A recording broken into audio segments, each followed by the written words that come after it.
Kabul, Afghanistan, June 2003.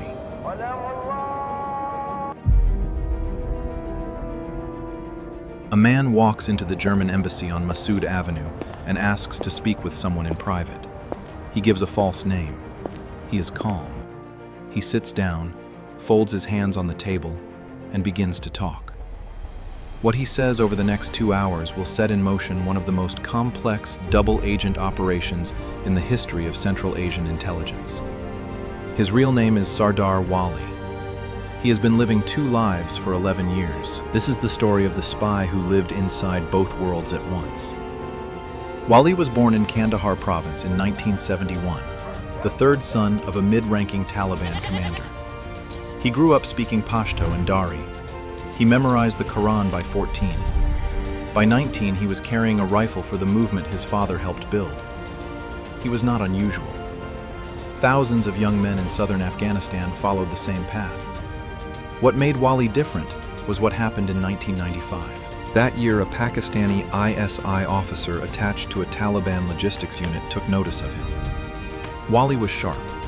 He spoke 3 languages. He could read. He asked questions that most fighters did not ask.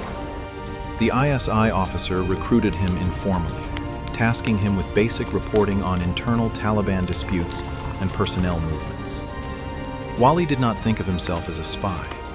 He thought of himself as a man doing what was necessary to survive. The distinction would blur over time. By 2001, he had worked his way into a low-level administrative role inside the Taliban's Kandahar financial apparatus. He tracked weapons transfers. He kept ledgers. He knew names. When the US invasion began in October 2001, Wali watched his world collapse in 43 days. The Taliban government fell. His father went underground. Wali made a decision. He shaved. He burned his documents. He moved his family to Kabul and waited. 2 years passed. Then he walked into the German embassy. What the BND, Germany's Foreign Intelligence Service, found when they ran his initial debriefs was difficult to process. Wali had retained 11 years of granular memory about Taliban financial networks, ISI liaison contacts, and weapons routing through Quetta. He could name people. He could describe rooms. He knew which commanders had reconciled with the new government and which had not. The BND shared what they had with the CIA station in Kabul. Within 6 weeks, Wali was on a joint handling arrangement. He was given a new identity on paper, a small apartment in Kabul's Wazir Akbar Khan district, and a monthly payment of $1,400. For 4 years, the arrangement held. Wali provided information on 3 active Taliban financing networks operating through Helmand and Zabul provinces. Then, in late 2007, something shifted.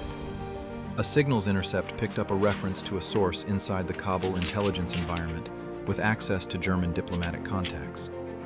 The reference was indirect. It could have meant anything. But when analysts cross-referenced the intercept with a series of unexplained operational failures in Helmand over the preceding 8 months, a pattern formed. 3 separate disruption operations had been compromised before execution. Safe houses had been vacated hours before raids. A courier network that Wali had identified had gone dormant within days of being reported up the chain. The CIA opened an internal review in January 2008. The BND was not immediately informed. Over 4 months, the review team mapped every operational failure against Wali's reporting timeline. The correlation was not perfect, but it was not nothing either. In May 2008, Wali was quietly placed under surveillance by a joint team. His apartment was accessed twice without his knowledge. A second mobile phone was found. The number on it traced back to a contact in Quetta with known ISI links. Wali was confronted in July 2008. He denied everything. He was calm. He folded his hands on the table, the same way he had in the German embassy 5 years earlier. He was released. There was not enough to hold him under Afghan law, and the political complications of a joint BND-CIA detention without charge were considered too significant. His handling was suspended. He was told to remain in Kabul. He left the city 3 days later. As of the last confirmed reporting in 2019, Sardar Wali has not been found.